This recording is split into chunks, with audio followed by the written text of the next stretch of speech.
Loben Christi,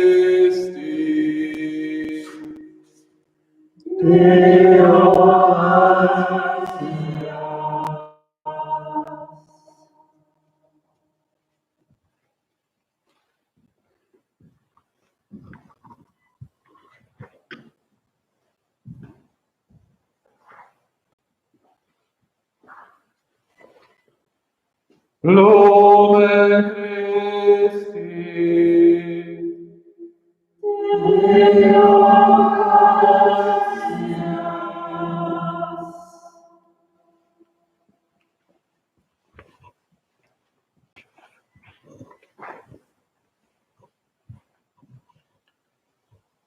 Loben Christi,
Frohlocket, ihr Chöre der Engel, frohlocket, ihr himmlischen Scharen, lasset die Posaune erschallen, preiset den Sieger, den erhabenen König. Lob singe, du Erde, überstrahlt vom Glanz aus der Höhe. Licht des großen Königs umleuchtet dich. Siehe, geschwunden ist aller Orten das Dunkel. Auch du freue dich, Mutter Kirche, umkleidet von Licht und herrlichem Glanze. Töne wieder, heilige Halle, Töne von des Volkes mächtigem Jubel. Darum bitte ich euch, geliebte Brüder, ihr Zeugen des Lichtes, das diese Kerze verbreitet, ruft mit mir zum allmächtigen Vater, um sein Erbarmen und seine Hilfe, dass er, der mich ohne mein Verdienst aus reiner Gnade in die Schar der Leviten berufen hat, mich mit dem Glanz seines Lichtes erleuchte, damit ich würdig das Lob dieser Kerze verkünde. Der Herr sei mit euch. Und mit deinem Geiste. Erhebet die Herzen. Wir haben sie, mein Herr. Lasset uns danken dem Herrn, unserem Gott. Das ist würdig und recht.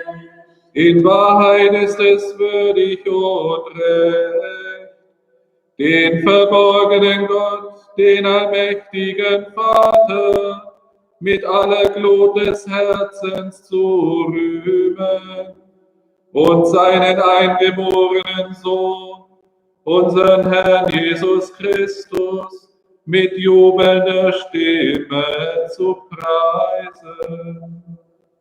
Er hat für uns beim ewigen Vater Adam Schuld bezahlt und den Schuldbrief ausgelöscht mit seinem Blute, das er aus Liebe vergossen hat. Gekommen ist das heilige Osterfest, an dem das wahre Lamm geschlachtet ward, dessen Blut die Türen der Gläubigen heiligt und das Volk bewahrt vor Tod und Verderben. Dies ist die Nacht, die unsere Väter, die Kinder Israels, aus Ägypten befreit und auf trockenem Pfade durch die Fluten des Roten Meeres geführt hat. Dies ist die Nacht, in der die leuchtende Säule das Dunkel der Sünde vertrieben hat. Dies ist die Nacht, die heute auf der ganzen Erde alle, die an Christus glauben,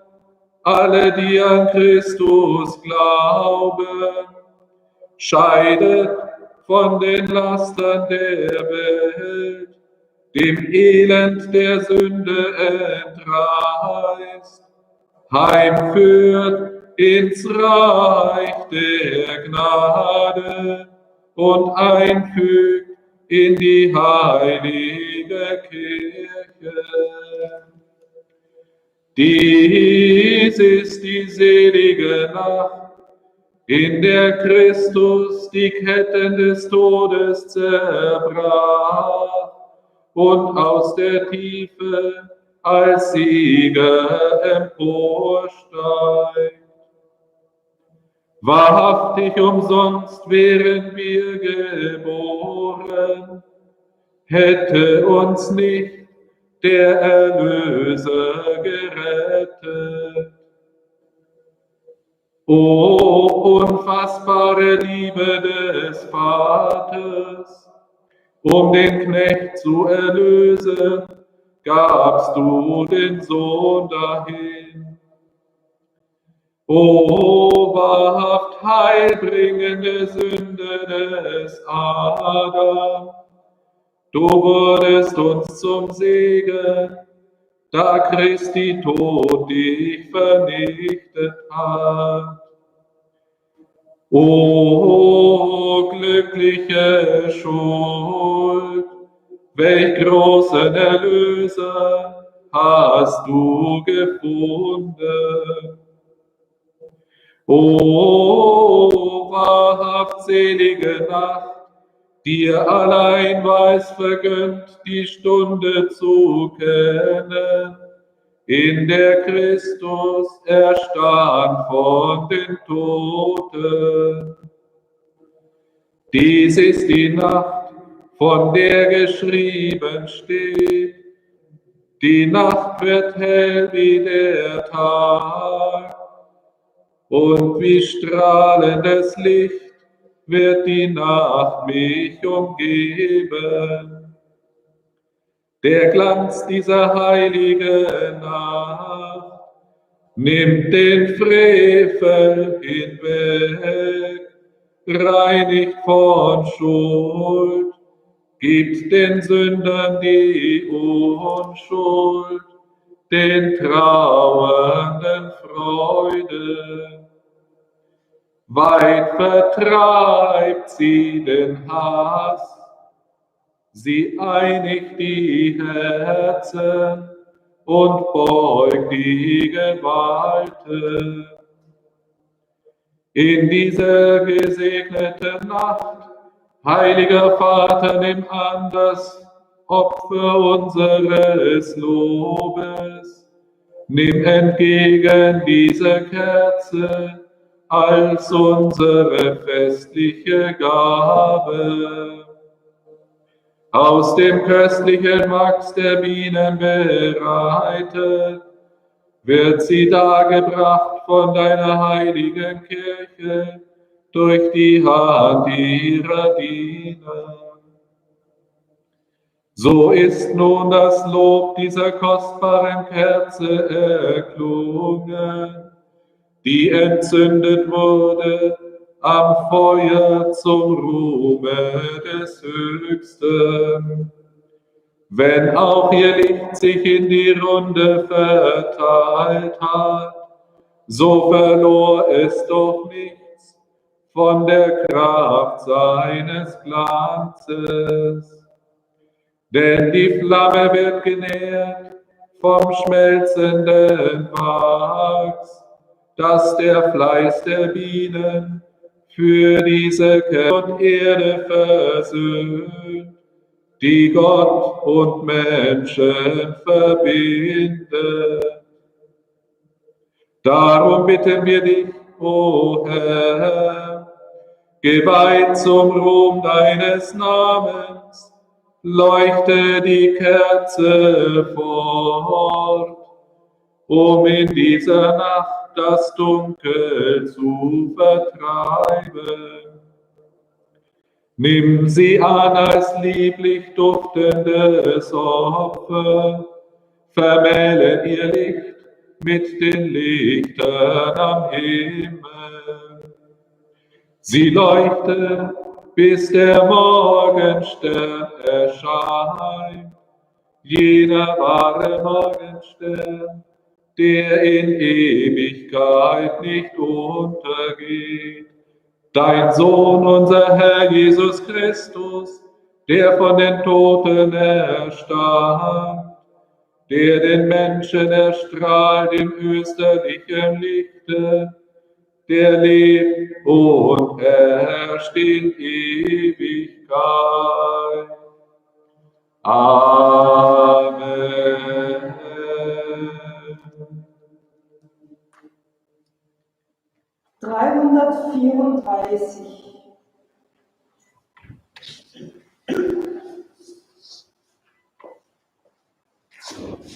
O Licht der wunderbaren Nacht, unser Licht aufgegangen,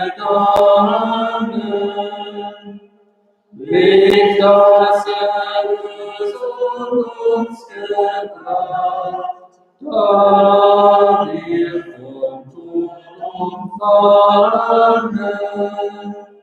Du Funke aus des Grabes Stein, du Morgenstern, du Gnadenschein, der Wahrheit Licht und Leben.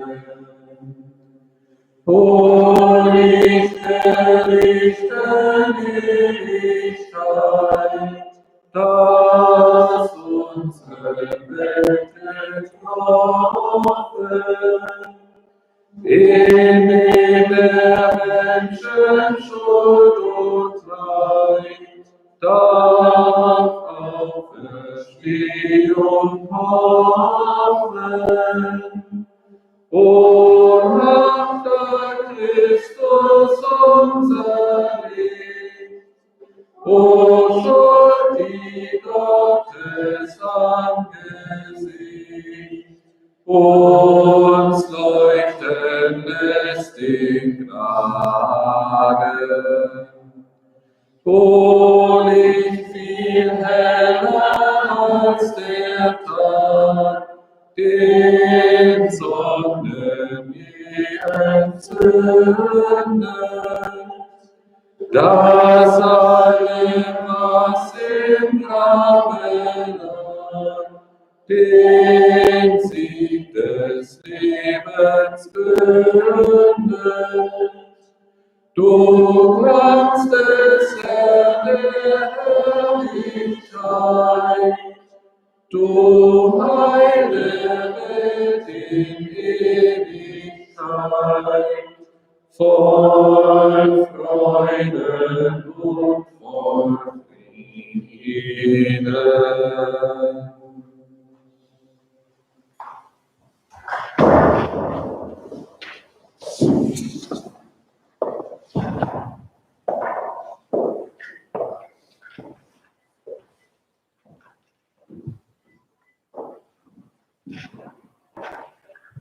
Lesung aus dem Buch Genesis.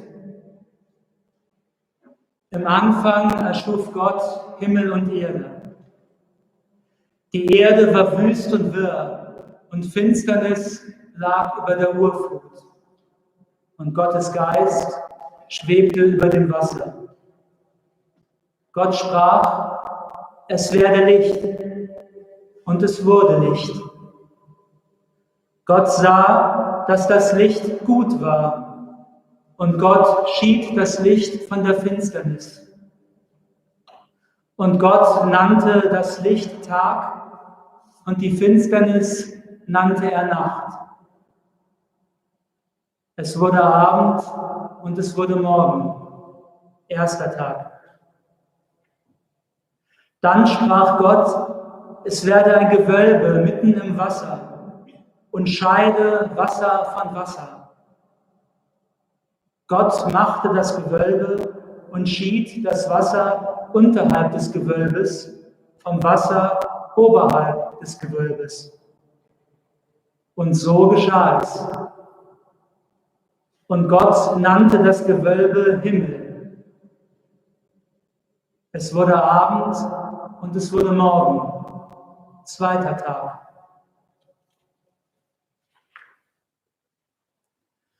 Dann sprach Gott: Es sammle sich das Wasser unterhalb des Himmels an einem Ort, und das Trockene werde sichtbar.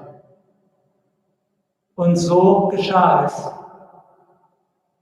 Und Gott nannte das trockene Land, und die Ansammlung des Wassers nannte er Meer. Gott sah, dass es gut war.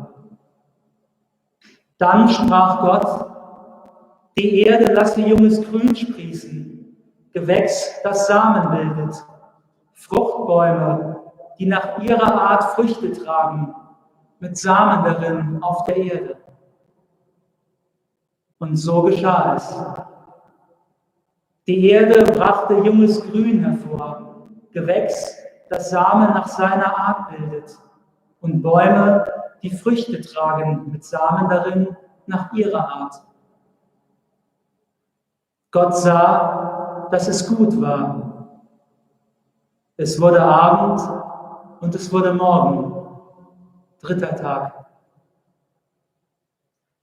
Dann sprach Gott: Lichter sollen am Himmelsgewölbe sein, um Tag und Nacht zu scheiden.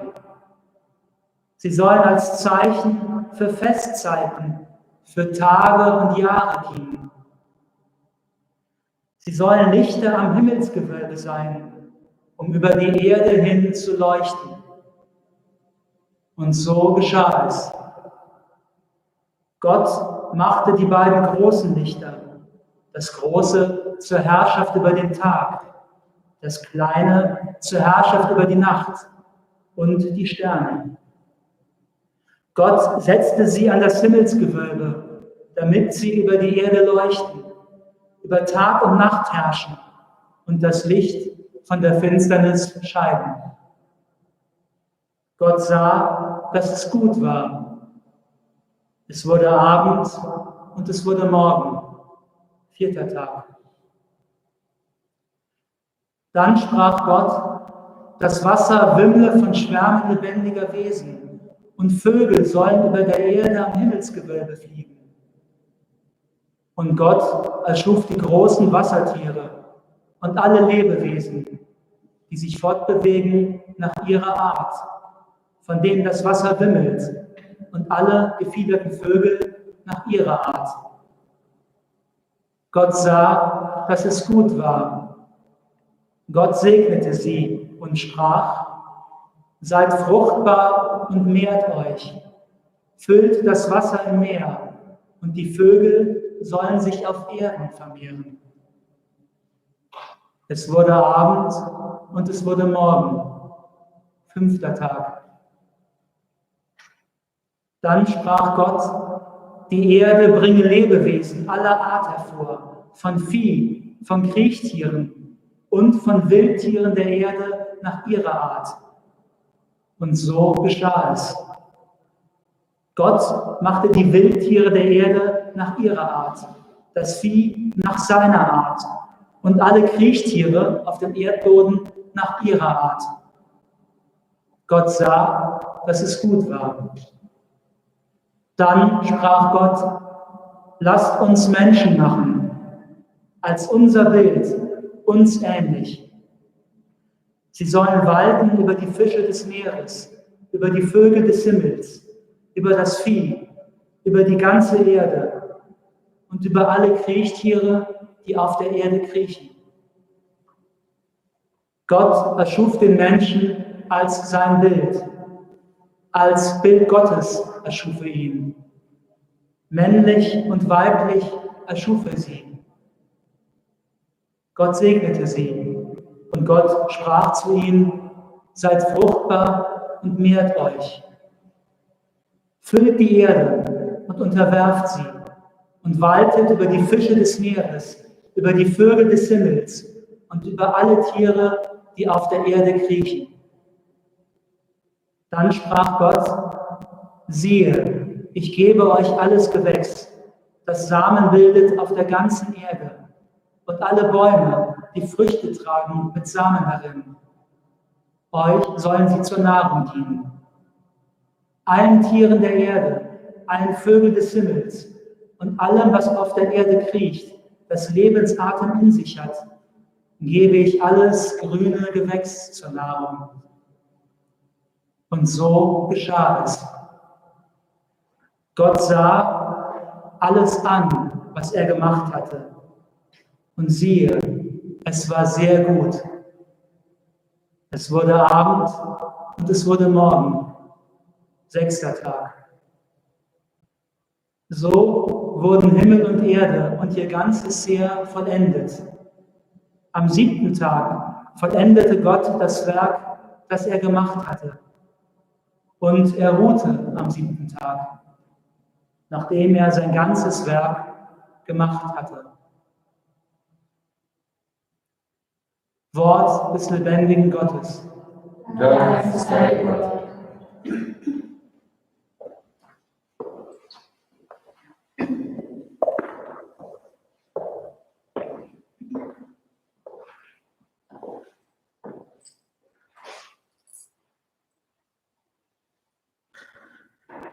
Sende aus deinen Geist und das Antlitz der Erde wird neu. Sende aus deinen Geist und das Antlitz der Erde wird neu. Preise den Herrn, meine Seele, Herr mein Gott, überaus groß bist du. Du bist mit Hoheit und Pracht gekleidet.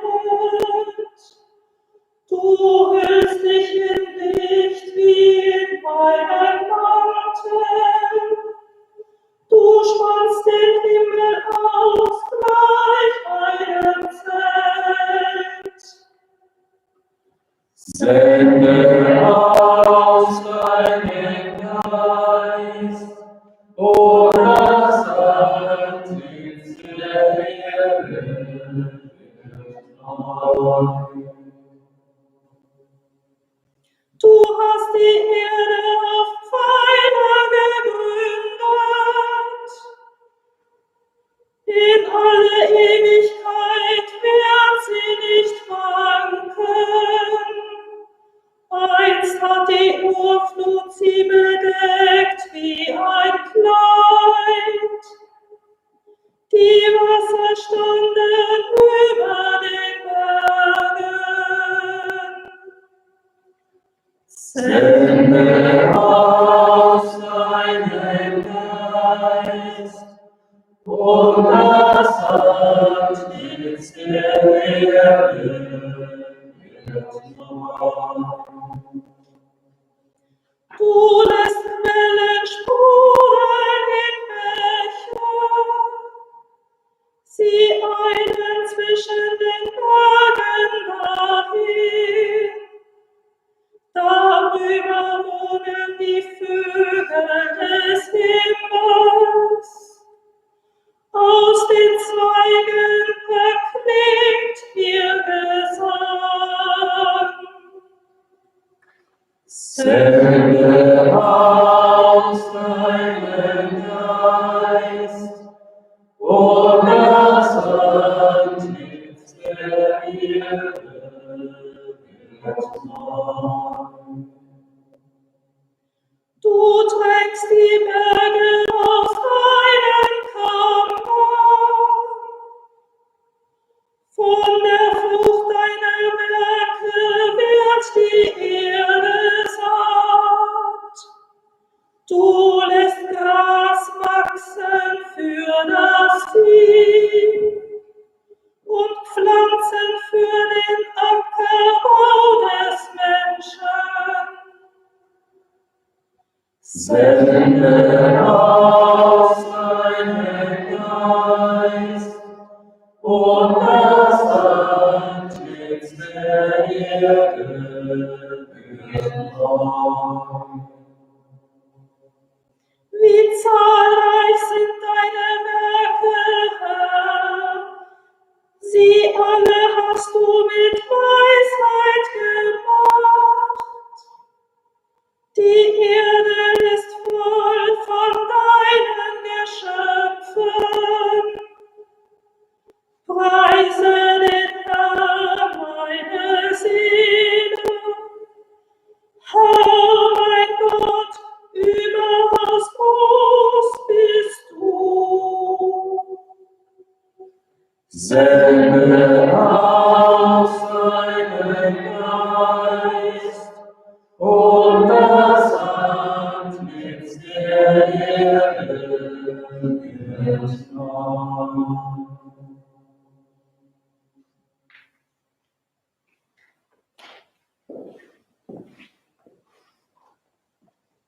Lasset uns bitten. Allmächtiger Gott, du bist wunderbar in allem, was du tust. Lass deine Erlösten erkennen, dass deine Schöpfung groß ist, doch größer noch das Werk der Erlösung, die du uns in der Fülle der Zeit geschenkt hast durch den Tod des Osterlammes, unseres Herrn Jesus Christus, der mit dir lebt und herrscht von Ewigkeit zu Ewigkeit. Amen.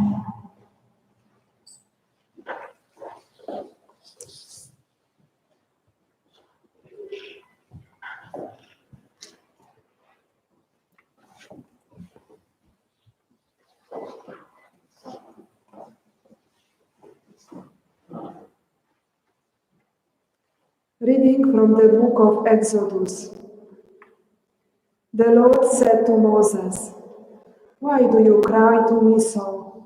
Tell the sons of Israel to march on.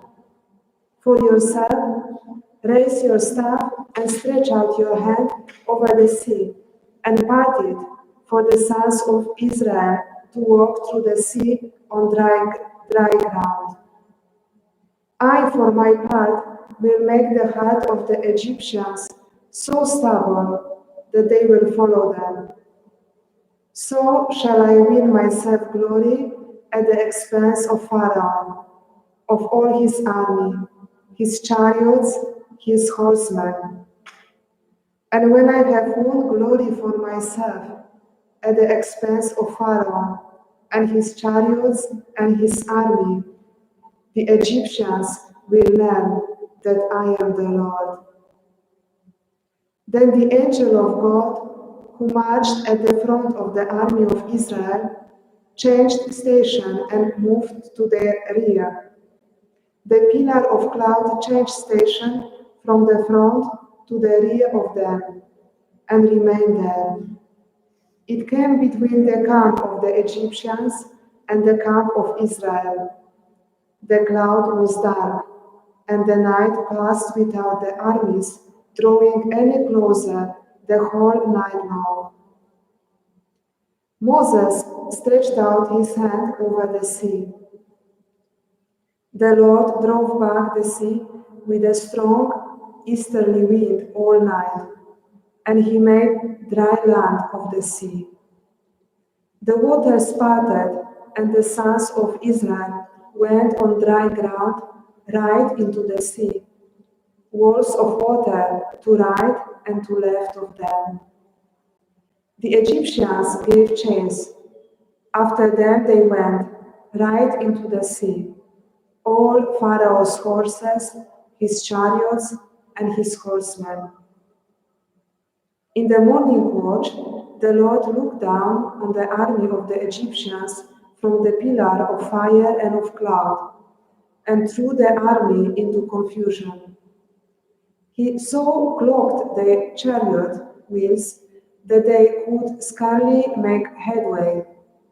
"Let us flee from the Israelites," the Egyptians cried. "The Lord is fighting for them against the Egyptians."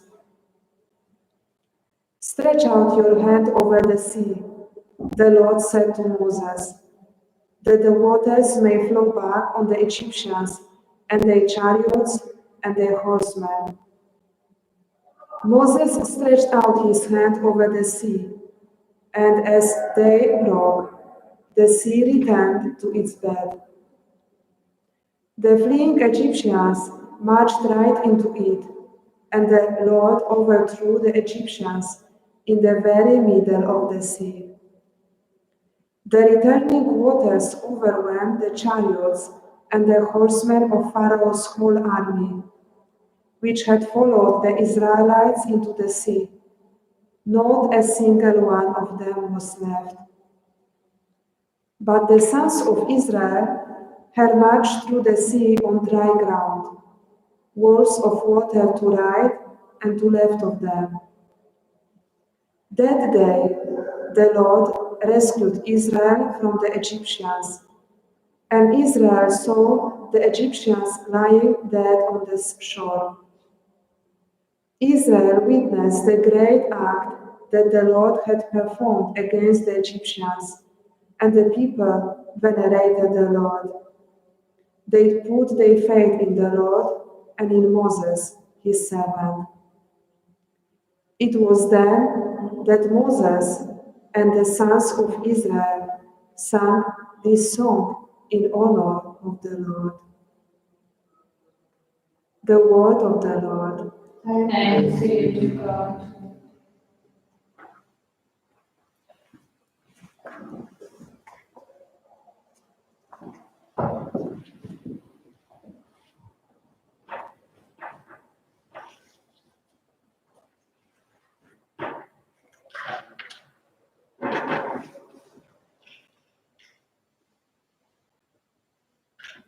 Dem Herrn will ich singen, machtvoll hat sich kundgetan.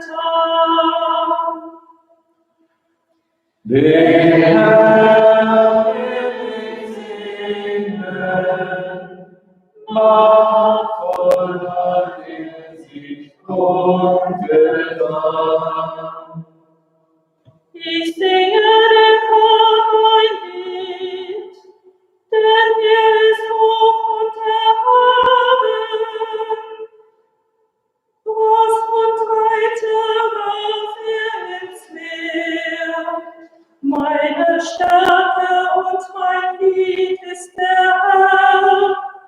Er ist mir zur Rettung geworden. Den Herrn will ich singen, machtvoll hat sich kundgetan.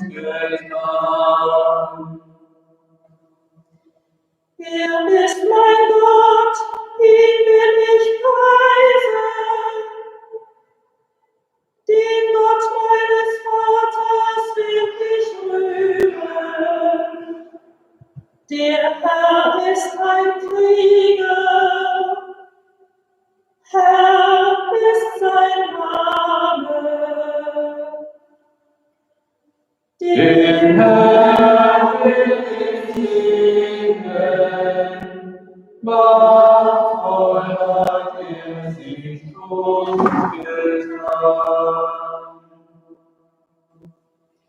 Pharaos Wagen und seine Streitmacht warf ins Meer. Seine besten Vorkämpfer versanken im Roten Meer. Fluten deckten sie zu, sie sanken in die Tiefe wie Steine. Den Herrn will ich singen, machtvoll hat sich kundgetan. Deine rechte Hand ist herrlich und Stärke. Deine rechte Hand zerschmettert den Feind. Du lenktest in deiner Güte das Volk, das du erlöst hast. Du führstest sie machtvoll zu deiner heiligen Wohnung. Den Herrn will ich singen, machtvoll hat sich kundgetan. Du wirst sie hinbringen und einpflanzen auf den Berg deines Erbes, den du, Herr, zu deiner Wohnstätte gemacht hast, um dich niederzulassen, zu einem Heiligtum, Herr, von deinen Händen gegründet. Der Herr ist König für immer und ewig. Den Herrn will ich singen, machtvoll hat sich kundgetan.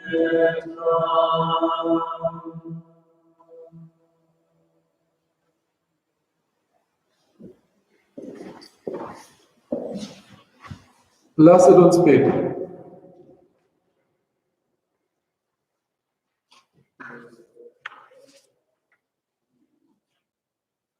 Gott, deine uralten Wunder leuchten noch in unseren Tagen. Was einst dein mächtiger Arm an einem Volk getan hat, das tust du jetzt an allen Völkern. Einst hast du Israel aus der Knechtschaft des Pharao befreit und durch die Fluten des Roten Meeres geführt. Nun aber führst du alle Völker durch das Wasser der Taufe zur Freiheit. Gib, dass alle Menschen Kinder Abrahams werden und zur Würde des auserwählten Volkes gelangen. Darum bitten wir durch Christus, unseren Herrn. Amen.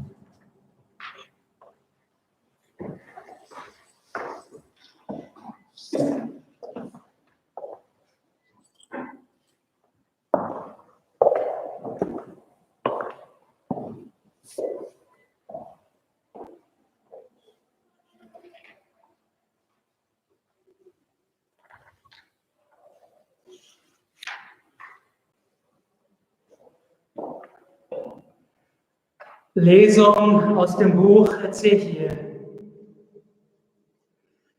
Das Wort des Herrn erging an mich, Menschensohn, als die vom Haus Israel in ihrem Land wohnten, machten sie es durch ihre Wege und ihre Taten unrein.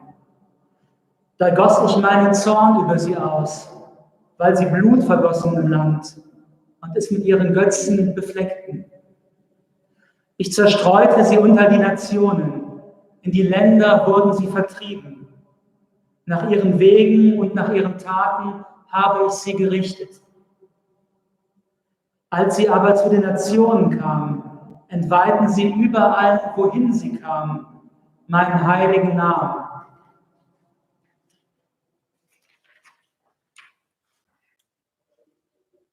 Denn man sagte von ihnen, das ist das Volk des Herrn. Und doch mussten sie sein Land verlassen. Da tat mir mein heiliger Name leid, den das Haus Israel bei den Nationen entweihte, wohin es auch kam. Darum sagt zum Haus Israel, so spricht Gott der Herr, nicht euretwegen handle ich, Haus Israel, sondern um meines heiligen Namens willen, den ihr bei den Nationen entweiht habt, wohin ihr auch gekommen seid. Meinen großen, bei den Nationen entweihten Namen, den ihr mitten unter ihnen entweiht habt, werde ich wieder heiligen.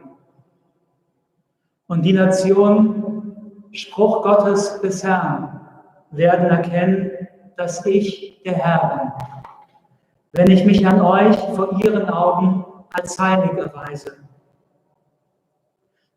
Ich nehme euch heraus aus den Nationen, ich sammle euch aus allen Ländern und ich bringe euch zu eurem Ackerboden. Ich gieße reines Wasser über euch aus, dann werdet ihr rein. Ich reinige euch von aller Unreinheit und von allen euren Götzen. Ich gebe euch ein neues Herz und einen neuen Geist gebe ich in euer Inneres. Ich beseitige das Herz von Stein aus eurem Fleisch und gebe euch ein Herz von Fleisch. Ich gebe meinen Geist in euer Inneres und bewirke, dass ihr meinen Gesetzen folgt und auf meine Rechtsentscheide achtet und sie erfüllt. Dann werdet ihr in dem Land wohnen, das ich euren Vätern gegeben habe. Ihr werdet mir Volk sein und ich werde euch Gott sein. Wort des lebendigen Gottes. Dank sei Gott.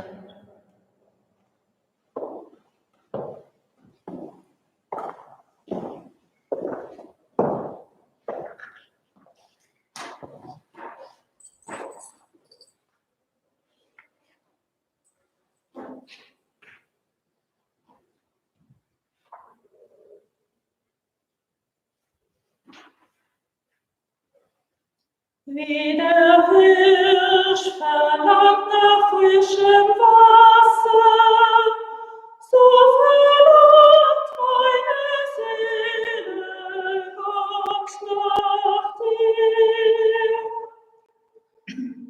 Wie der Hirsch verlangt nach frischem Wasser, so verlangt meine Seele Gott nach dir.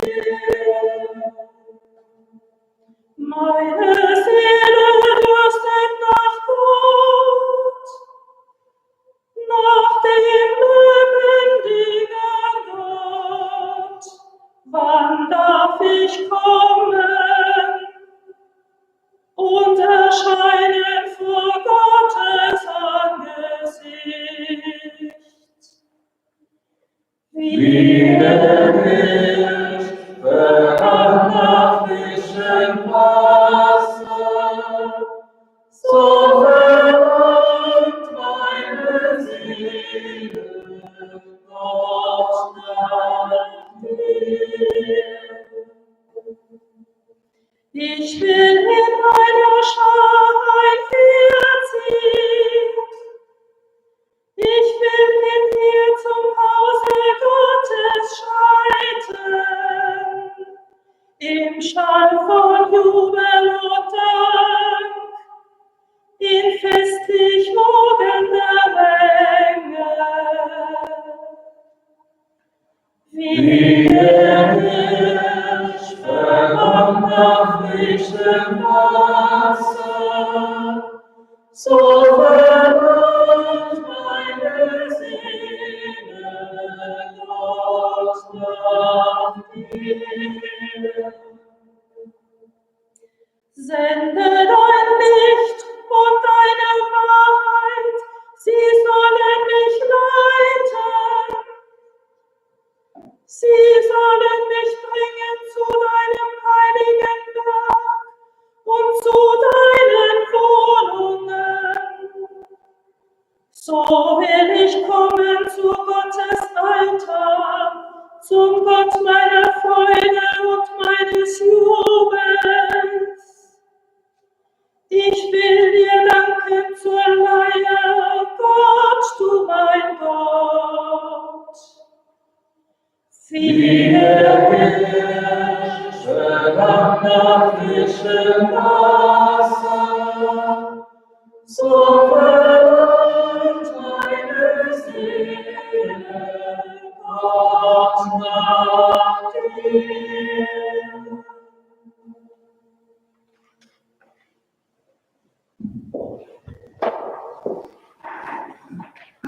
Lasset uns beten.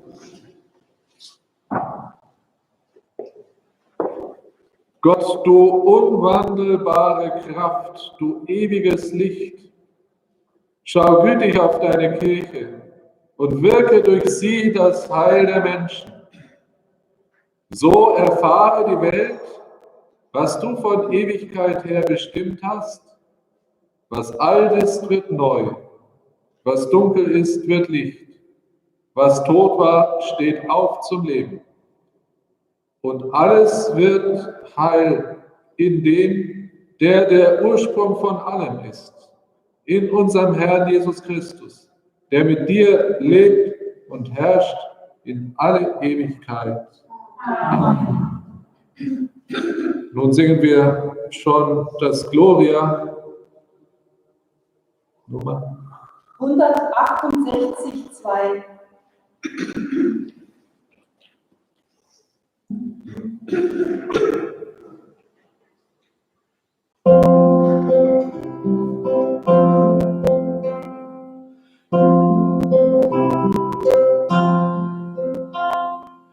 Ehre Gott in der Höhe, Friede den Menschen auf Erden. Ehre Gott in der Höhe, Friede den Menschen auf Erden. Wir loben dich, wir preisen dich, Ehre Gott in der Höhe.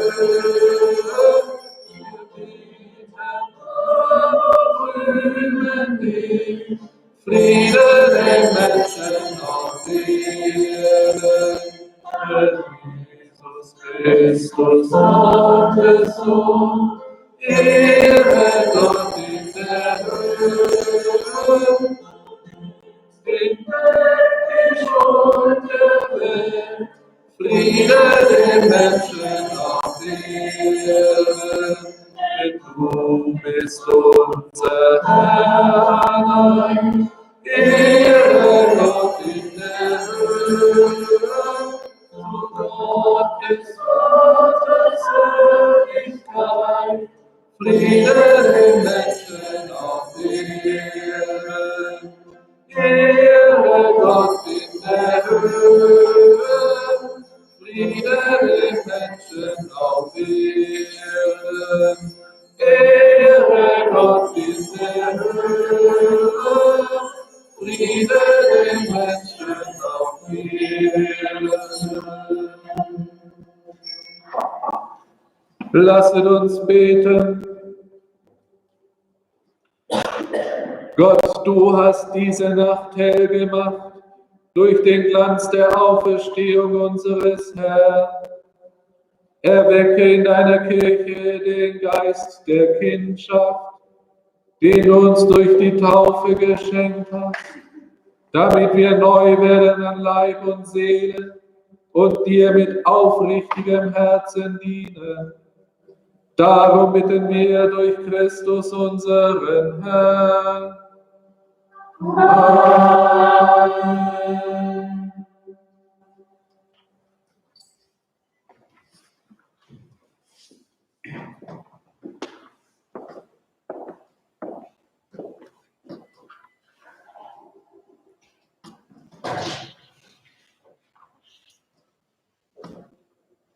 Lesung aus dem Brief des Apostel Paulus an die Gemeinde in Rom. Schwestern und Brüder, wir, die wir auf Christus Jesus getauft wurden, sind auf seinen Tod getauft worden. Wir wurden ja mit ihm begraben durch die Taufe auf den Tod, damit auch wir, so wie Christus durch die Herrlichkeit des Vaters von den Toten auferweckt wurde, in der Wirklichkeit des neuen Lebens wandeln. Wenn wir nämlich mit der Gestalt seines Todes verbunden wurden, dann werden wir es auch mit der seiner Auferstehung sein. Wir wissen doch, unser alter Mensch wurde mitgekreuzigt, damit der von der Sünde beherrschte Leib vernichtet werde, sodass wir nicht mehr Sklaven der Sünde sind. Denn wer gestorben ist, der ist frei geworden von der Sünde. Sind wir nun mit Christus gestorben, so glauben wir, dass wir auch mit ihm leben werden. Wir wissen, dass Christus von den Toten auferweckt nicht mehr stirbt. Der Tod hat keine Macht mehr über ihn. Denn durch sein Sterben ist er für allemal gestorben für die Sünde. Sein Leben aber lebt ihr für Gott. So begreift auch ihr euch als Menschen, die für die Sünde tot sind, aber für Gott leben in Christus Jesus. Wort des lebendigen Gottes. Dank sei Gott.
Der Herr sei mit euch.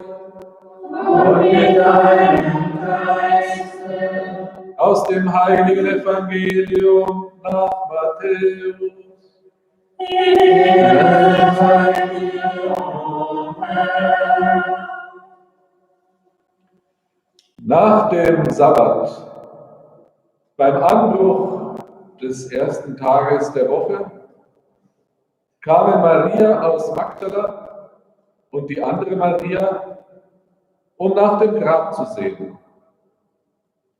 Und siehe, es geschah ein gewaltiges Erdbeben, denn ein Engel des Herrn kam vom Himmel herab, trat an das Grab, wälzte den Stein weg und setzte sich darauf. Sein Aussehen war wie ein Blitz und sein Gewand weiß wie Schnee. Aus Furcht vor ihm erbebten die Wächter und waren wie tot. Der Engel aber sagte zu den Frauen: Fürchtet euch nicht. Ich weiß, ihr sucht Jesus, den Gekreuzigten. Er ist nicht hier. Er ist auferstanden, wie er gesagt hat. Kommt her und seht euch den Ort an dem er lag. Dann geht schnell zu seinen Jüngern und sagt ihnen: Er ist von den Toten auferstanden. Und siehe, er geht euch voraus nach Galiläa. Dort werdet ihr ihn sehen. Siehe, ich habe es euch gesagt. Sogleich verließen sie das Grab voll Furcht und großer Freude. Und sie eilten zu seinen Jüngern, um ihnen die Botschaft zu verkünden. Und siehe, Jesus kam ihnen entgegen und sagte: Seid gegrüßt. Sie gingen auf ihn zu, warfen sich vor ihm nieder und umfassten seine Füße. Da sagte Jesus zu ihnen: Fürchtet euch nicht. Geht und sagt meinen Brüdern, sie sollen nach Galiläa gehen, und dort werden sie mich sehen. Evangelium unseres Herrn Jesus Christus. Lob sei dir, Christus.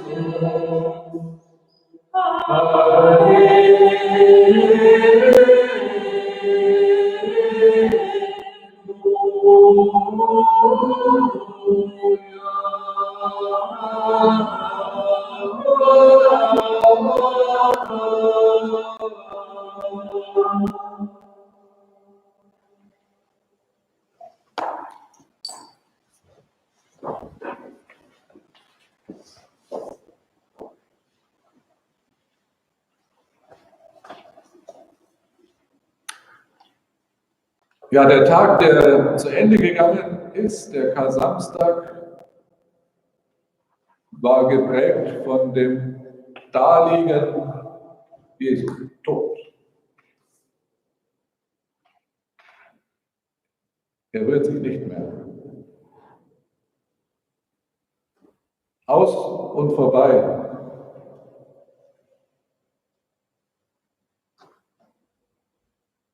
Wenn wir an Geschichten denken oder an Filme, dann wissen wir, es gibt Tragödien, die enden eben tragisch.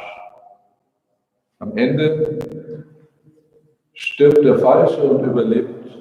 Dann stirbt der nicht hätte sterben sollen, und es überlebt der vielleicht nicht hätte überleben sollen. Ja, und in der Welt ist viel Tragödie, ohne Zweifel. Viel Daliegen einfach nur noch. Gerade in diesen Tagen werden ja immer wieder Massen von Leichnamen gezeigt, wie sie einfach da liegen oder dann in den Reihengräbern vergraben werden.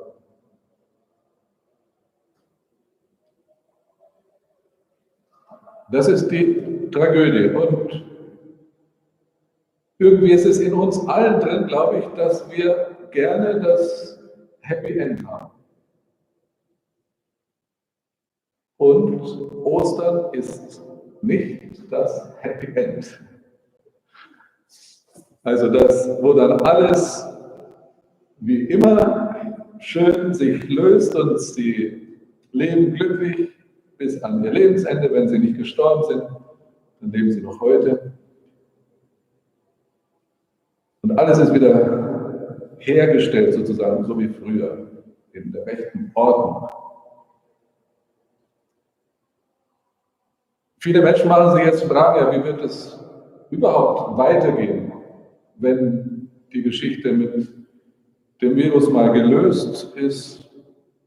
Wird dann alles wieder sein wie vorher? Oder wird man einiges sozusagen profitieren von dem, was wir notgedrungen jetzt erleben und durchmachen? Wird es irgendein Happy End geben? Sowohl an Ostern als auch für unsere menschliche Geschichte, Weltgeschichte, aber auch persönliche Geschichte sind wir nicht darauf gezielt, dieses Happy End, wie man sich romantisch vorstellt, zu erleben, sondern was hier die Frauen am Grab erleben, ist erst einmal, dass sie nicht das erleben, was sie erwarten. Also das Übertreffen oder das ganz anders sein als Erwartungen. Auf das dürfen wir uns immer einstellen, dass es ganz anders kommt, als wir denken. Das ist das eine. Und das andere ist die große Bewegung, die dann geschieht. Eben nicht Ende, sondern Anfang. Wir haben so eindrücklich gehört in der ersten Lesung, jeder Tag etwas mehr durch das Wort Gottes, mehr Schöpfung, mehr da, mehr Schönes, alles ist gut. Zum Ende des 6. Tages auch der Mensch, auch er gut. Und dann der große Ruhetag, der Sabbat, wo Gott selbst ruht, auch der Mensch eingeladen ist zu ruhen, um überhaupt staunen zu können.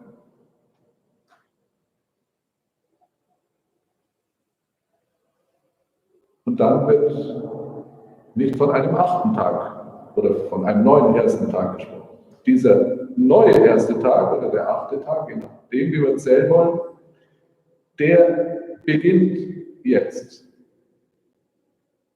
Und es ist nicht ein ewiger Kreislauf, sondern es ist wirklich etwas Neues.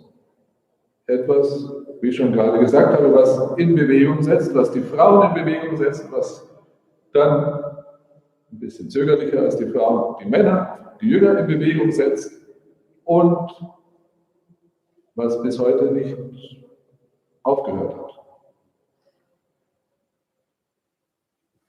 Schnell, heißt es, geht. Und sogleich verließen sie das Grab.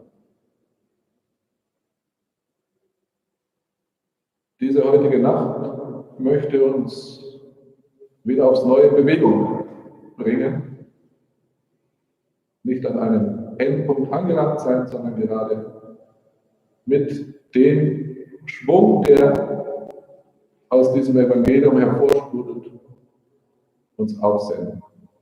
Amen.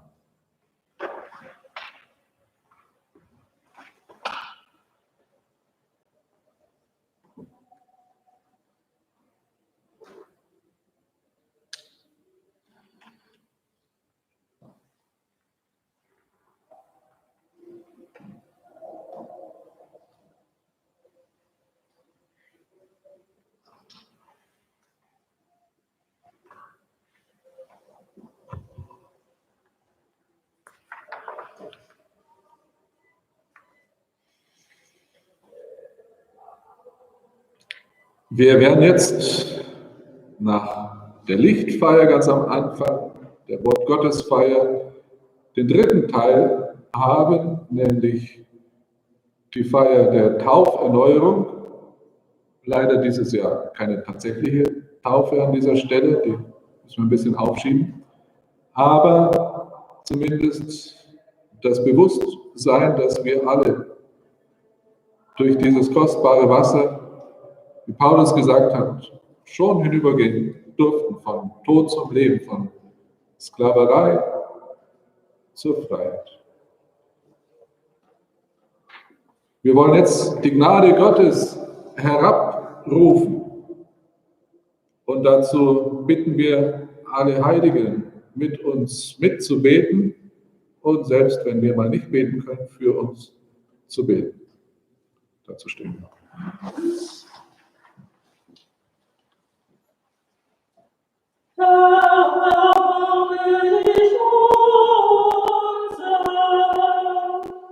Herr, erbarme dich unser. Christus, erbarme dich unser.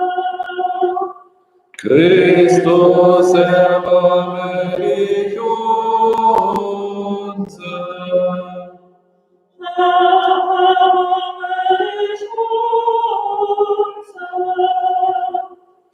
Herr, erbarme dich unser. Heilige Maria, Mutter Gottes, Bitte für uns. Heiliger Josef, Bitte für uns. Heiliger Michael, Bitte für uns. alle heiligen Engel, Bitte für uns. heilige Patriarchen und Propheten, Bitte für uns. heiliger Johannes der Täufer, Bitte für uns. alle heiligen Apostel und Evangelisten, Bitte für uns. heilige Maria von Magdala, Bitte für uns. alle heiligen Jüngerinnen und Jünger des Herrn, Bitte für uns. heiliger Stephanus, Bitte für uns. heilige Agnes, Bitte für uns. heiliger Bruder Klaus, Bitte für uns. heiliger Bonifatius, Bitte für uns. heiliger Anselm von Canterbury, Bitte für uns. heiliger Franziskus, Bitte für uns. heilige Elisabeth, Bitte für uns. heiliger Antonius, Bitte für uns. heilige Walburga, Bitte für uns. heiliger Markus, Bitte für uns. heiliger Benedikt Gabriel, Bitte für uns. heilige Hedwig, Bitte für uns. heilige Rosa von Lima, Bitte für uns.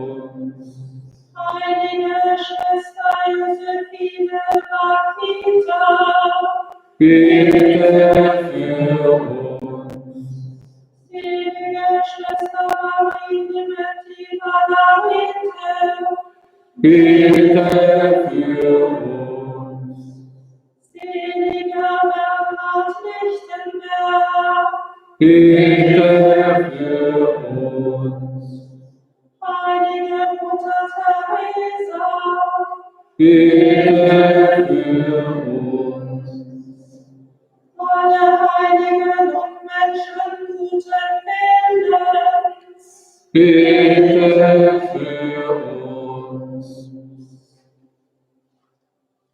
befreie uns von Gewalt und Ungerechtigkeit, Wir bitten dich, erhöre uns. befreie uns von Einsamkeit und von Weihung, Wir bitten dich, erhöre uns. befreie uns von aller Angst, Wir bitten dich, erhöre uns. befreie uns von allem Bösen, Wir bitten dich, erhöre uns. schenke uns das Leben in Fülle, Wir bitten dich, erhöre uns. schenke den Gefangenen Befreiung, Wir bitten dich, erhöre uns. schenke den Kranken Heilung, Wir bitten dich, erhöre uns.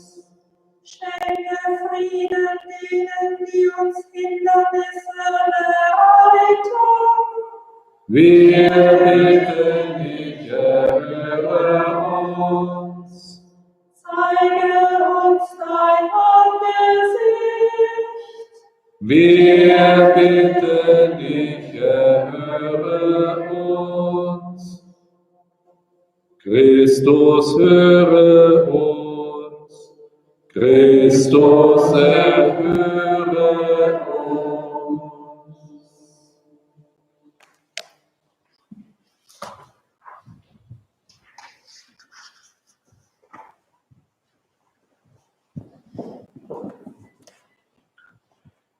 Liebe Brüder und Schwestern, wir bitten den Herrn, dass er dieses Wasser segne, mit dem wir dann besprengt werden.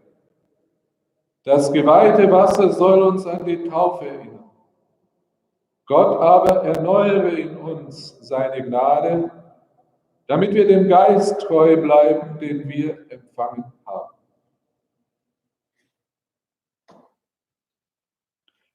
Herr unser Gott, sei deinem Volk nahe, das wachend und betend diese Osternacht feiert.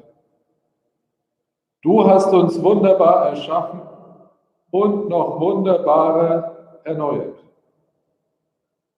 Wir gedenken deiner großen Taten und bitten dich,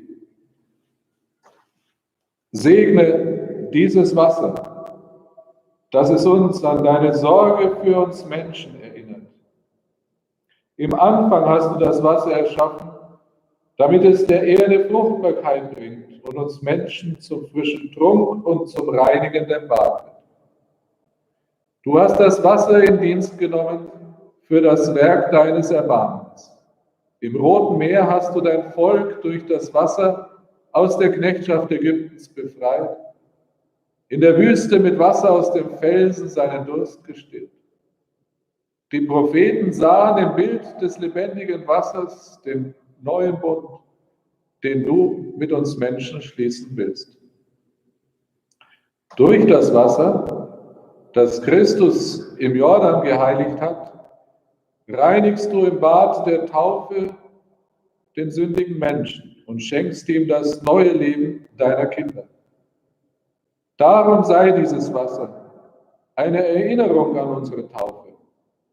Es vereinige uns in österlicher Freude mit unseren Brüdern und Schwestern, die in diesem Jahr getauft werden. Und mit allen, die aus dem Wasser und dem Heiligen Geist wiedergeboren sind zum ewigen Leben. Darum bitten wir durch Christus, unseren Herrn. Amen.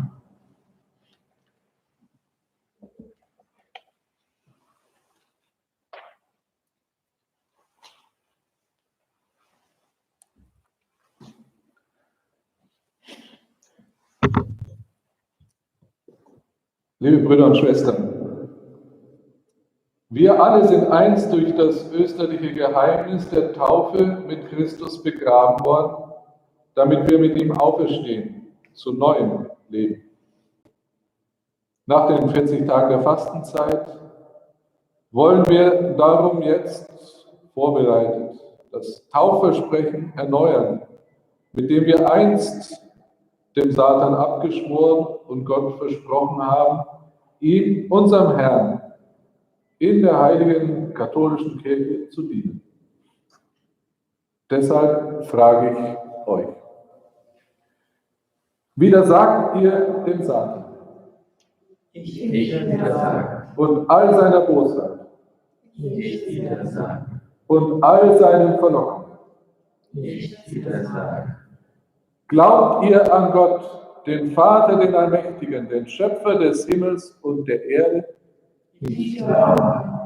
Glaubt ihr an Jesus Christus, seinen eingeborenen Sohn, unseren Herrn, der geboren ist von der Jungfrau Maria, der gelitten hat und begraben wurde, von den Toten auferstand und zur Rechten des Vaters sitzt? Ich glaube. Glaubt ihr an den Heiligen Geist, die heilige katholische Kirche, die Gemeinschaft der Heiligen, die Vergebung der Sünden, die Auferstehung der Toten und das ewige Leben? Ich glaube. Der allmächtige Gott, der Vater unseres Herrn Jesus Christus, hat uns aus dem Wasser und dem Heiligen Geist neues Leben geschenkt und uns alle Sünden vergeben. Er bewahre uns durch seine Gnade in Christus Jesus, unserem Herrn, zum ewigen Leben. Amen.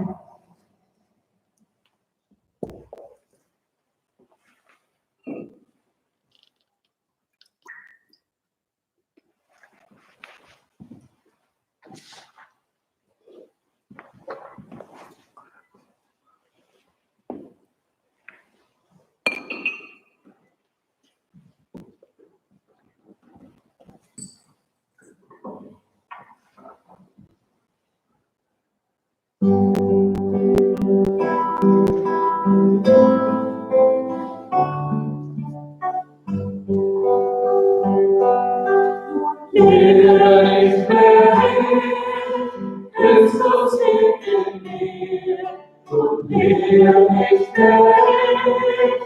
Christus lebt in mir. Ich bin mit ihm gekreuzigt und mit ihm auferstanden, auf seinen Namen getan. Nun lebe nicht mehr ich, Christus lebt in mir.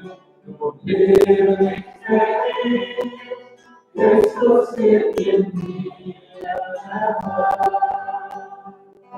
Und was ich nunmehr lebe, das lebe ich im Glauben an den lebendigen Gott. Nun lebe nicht mehr ich, Christus lebt in mir. Nun lebe nicht mehr ich, Christus lebt in mir. Und was mir verheißen, das wird auch erfüllen, durch seinen heiligen Geist. Nun lebe nicht mehr ich, Christus lebt in mir. Nun lebe nicht mehr ich, Christus lebt in mir. Und ich will in ihm bleiben, ist der wahre Beistand, sind die Liebe an ihm. Nun lebe nicht mehr ich, Christus lebt in mir. Und lebe nicht mehr ich, Christus lebt in mir, der Herr.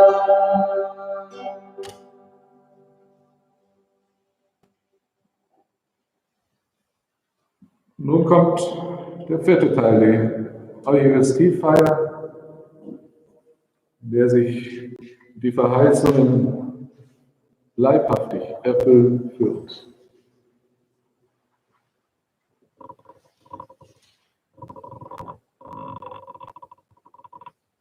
(329)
So lasset uns beten.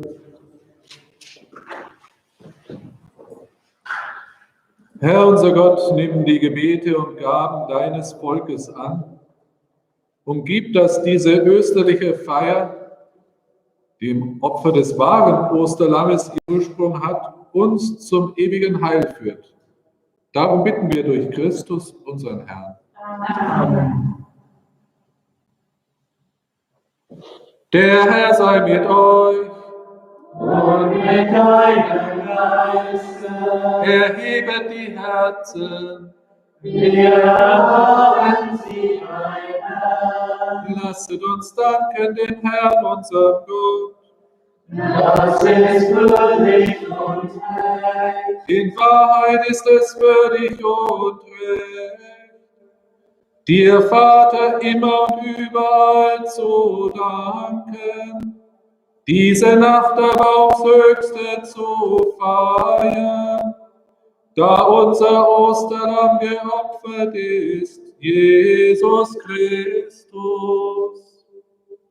Denn er ist das wahre Lamm, das die Sünde der Welt hinwegnimmt. Durch seinen Tod hat er unseren Tod vernichtet und durch seine Auferstehung das Leben neu geschaffen. Darum jubelt in dieser Nacht der ganze Erdkreis in österlicher Freude. Darum preisen dich die himmlischen Mächte und die Chöre der Engel und singen das Lob deiner Herrlichkeit.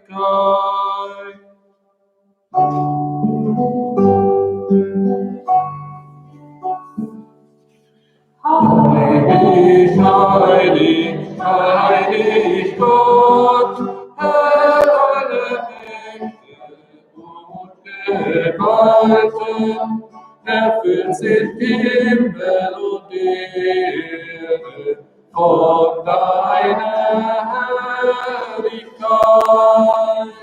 Hosanna, Hosanna, Hosanna in der Höhe. Und gelobt sei der da kommt, im Namen des Herrn. Hosanna, Hosanna, Hosanna in der Höhe.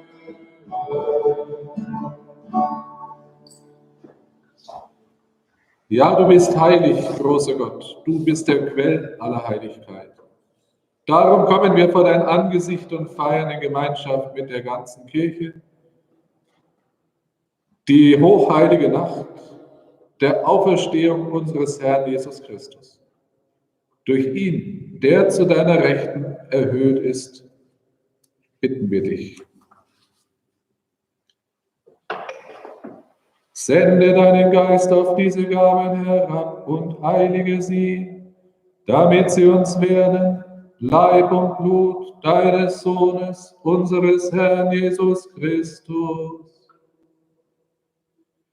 Denn am Abend, an dem er ausgeliefert wurde und sich aus freiem Willen dem Leiden unterwarf, nahm er das Brot und sagte Dank, brach es, reichte es seinen Jüngern und sprach, nehmet und esset alle davon, das ist mein Leib, der für euch hingegeben wird.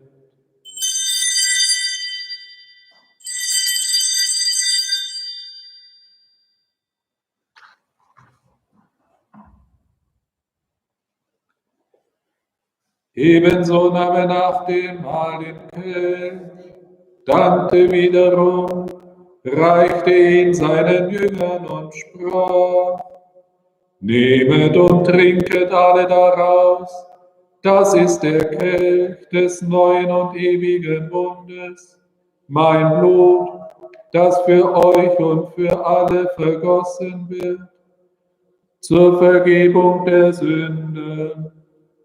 Tut dies zu meinem Gedächtnis.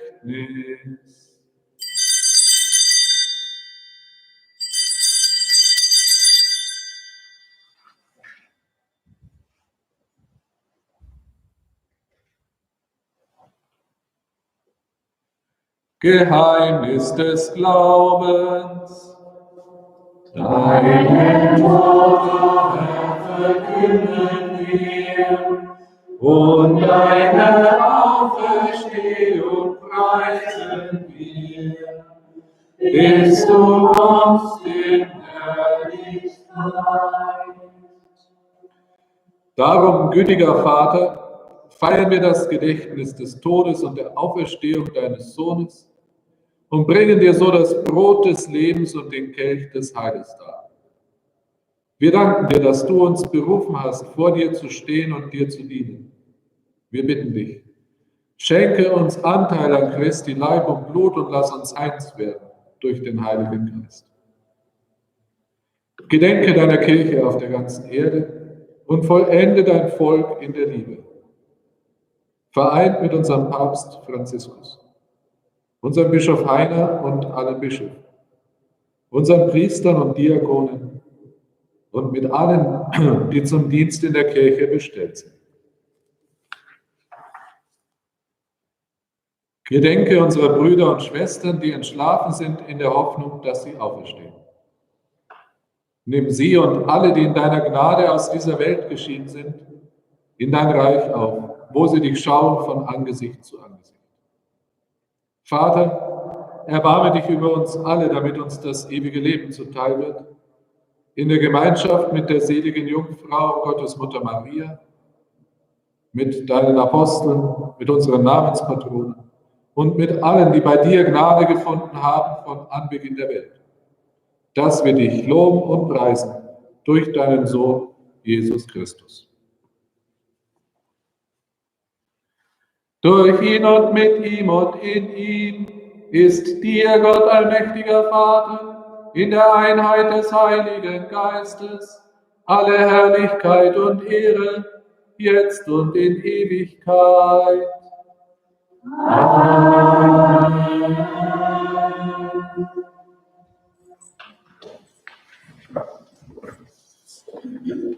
Wir haben den Geist empfangen, der uns zu Kindern Gottes macht.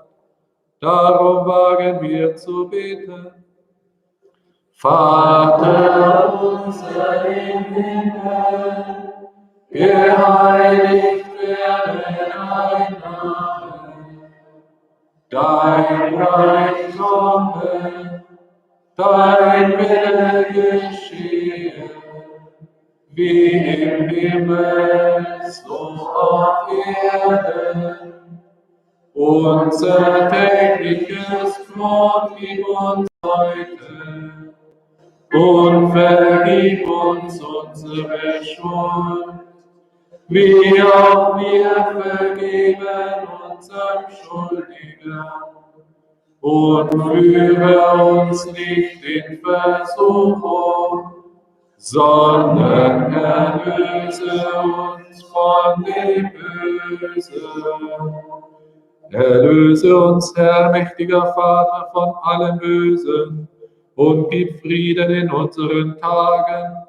Komm uns zu Hilfe mit deinem Erbarmen und bewahre uns vor Verwirrung und Sünde, damit wir voll Zuversicht das Kommen unseres Erlösers Jesus Christus erwarten. Denn dein ist das Reich und die Kraft und die Herrlichkeit in Ewigkeit. Amen. An Ostern trat Jesus in die Mitte seiner Jünger und sprach den Friedensgruß. Deshalb bitten wir: Herr Jesus Christus, du Sieger über Sünde und Tod, schau nicht auf unsere Sünden, auf das, was uns trennt, sondern auf den Glauben deiner Kirche und schenke ihr nach deinem Willen Einheit und Frieden. Der Friede des Herrn sei alle Zeit mit euch. Und mit deinem Geist.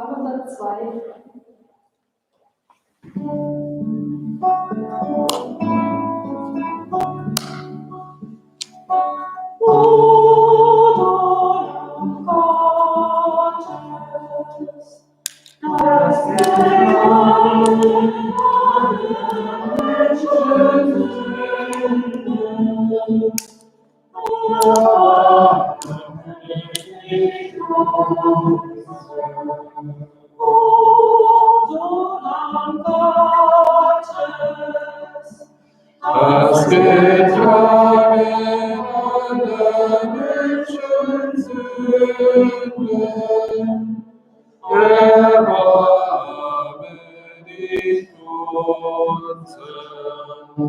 O Lamm Gottes, das getragen aller Menschen Sünden,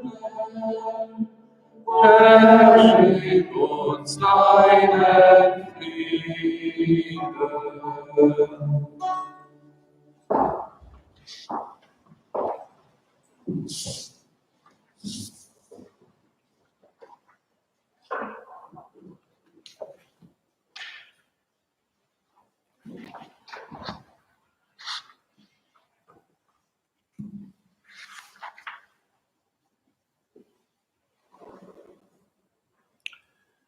Seht, Christus, das Lamm Gottes, das hinwegnimmt die Sünde der Welt. Herr, ich bin nicht würdig, dass du an mir gehst und heimkommst, aber sprich nur ein Wort, so wird meine Seele gesund. Unser Osterlamm ist geopfert, Christus, der Herr, Halleluja. Wir sind befreit von Schuld und Sünde. Lasst uns Festmahl halten in Freude, Halleluja.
...318.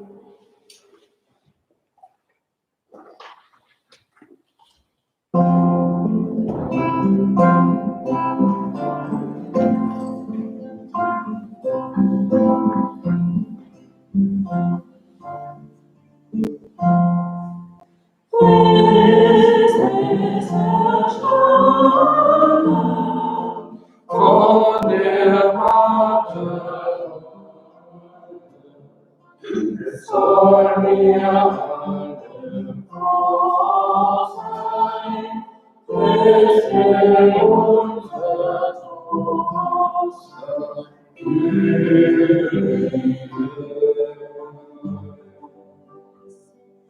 wer nicht erstanden, so der Liebe verloren, sei das entstanden ist, so freut sich alles, was vergisst.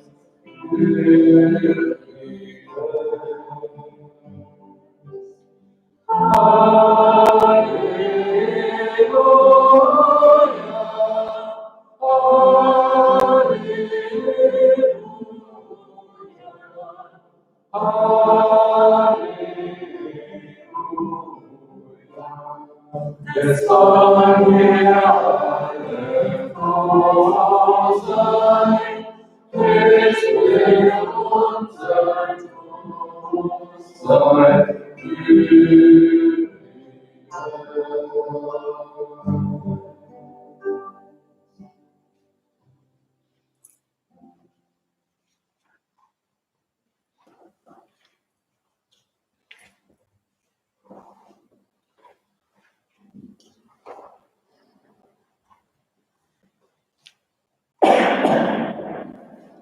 Lasset uns beten.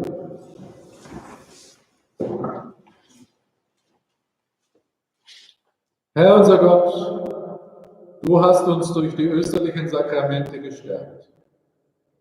Schenke uns den Geist deiner Liebe, damit deine Gemeinschaft ein Herz und eine Seele wird.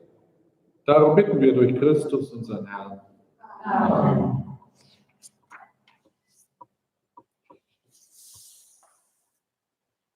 Der Herr sei mit euch. Und mit deinem Geiste. In dieser Nacht, die erhellt ist durch die Auferstehung unseres Herrn Jesus Christus, segne euch der gütige Gott und bewahre euch vor der Finsternis der Sünde. Amen. In Christus haben wir Anteil am ewigen Leben. In ihm führe euch Gott zur unvergänglichen Herrlichkeit. Amen. Unser Erlöser hat uns durch die Tage seines Leidens zur österlichen Freude geführt. Er geleite euch alle Tage des Lebens bis zu jener Osterfreude, die niemals endet. Amen. Das gewähre euch der dreieinige Gott, der Vater und der Sohn und der Heilige Geist. Amen. Geht hin in Frieden, Halleluja, Halleluja.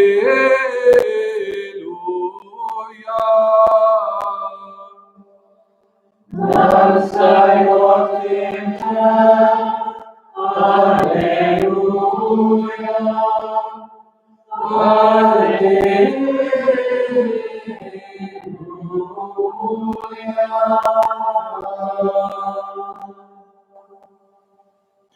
Frohe Ostern, Christus ist erstanden. Hier und an den Endgeräten, überall. Frohe Ostern. 326.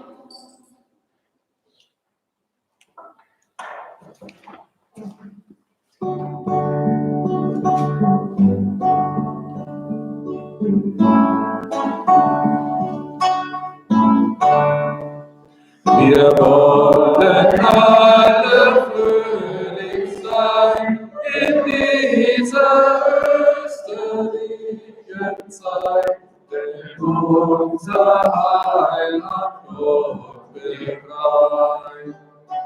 Halleluja, Halleluja, Halleluja, Halleluja. Gelobt sei Christus, Mariensohn. Es ist erstanden Jesus Christ, der an dem Kreuz gestorben ist. Ihm sei auch Ehre zu aller Frist. Halleluja, Halleluja, Halleluja, Halleluja. Gelobt sei Christus, Mariensohn. Er hat zerstört der Höllentor, die Seiten herausgeführt und uns erlöst vom ewigen Tod. Halleluja, Halleluja, Halleluja, Halleluja. Gelobt sei Christus, Mariensohn. Es singt der ganze Erdenkreis, dem Gott des Sonne Lob und Preis, der uns erkauft das Paradies. Halleluja, Halleluja, Halleluja, Halleluja. Gelobt sei Christus, Mariensohn. Es freut sich alle Christen ein, und loben die Dreifaltigkeit, von nun an bis in Ewigkeit. Halleluja, Halleluja, Halleluja, Halleluja.